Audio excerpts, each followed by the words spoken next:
সে আটঘাট বেঁধে করছে এবং আমি মনে করি ওদের স্ট্র্যাটেজি কি আমি জানি না। আমি ইডির লয়ারও নই আর সুপ্রিম কোর্টের জাজও নই। আর এই আইপ্যাক বা ফাইল এবং মোবাইল ফোন চুরি করা মমতা ব্যানার্জিরও আমি স্পোক্সপারসন নই। আমি পরিষ্কার, আমি যেটা চাই বিরোধী দলনেতা হিসেবে এবং এই বাংলার একজন নাগরিক হিসেবে, যখন পুলিশ মমতা ব্যানার্জির হাতে থাকবে না এমন সময় তদন্ত হওয়া উচিত, নইলে আবার তদন্তকারীদের উপরে আক্রমণ করবে।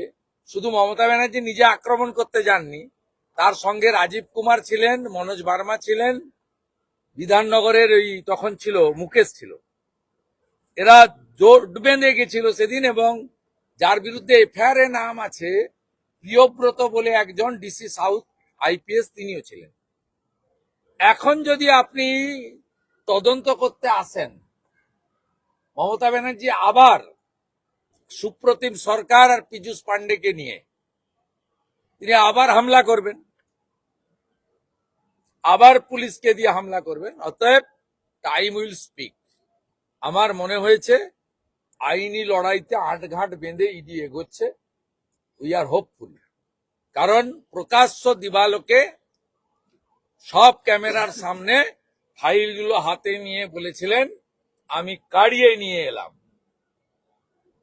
নিজেই চোর স্বীকার করেছে নিজে যে আমি চুরি করেছি।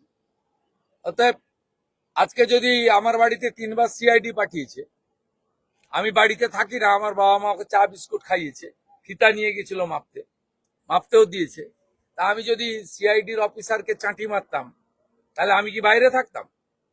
এ দেশের আইন সবার জন্য সমান, এক যাত্রায় পৃথক ফল হতে পারে না।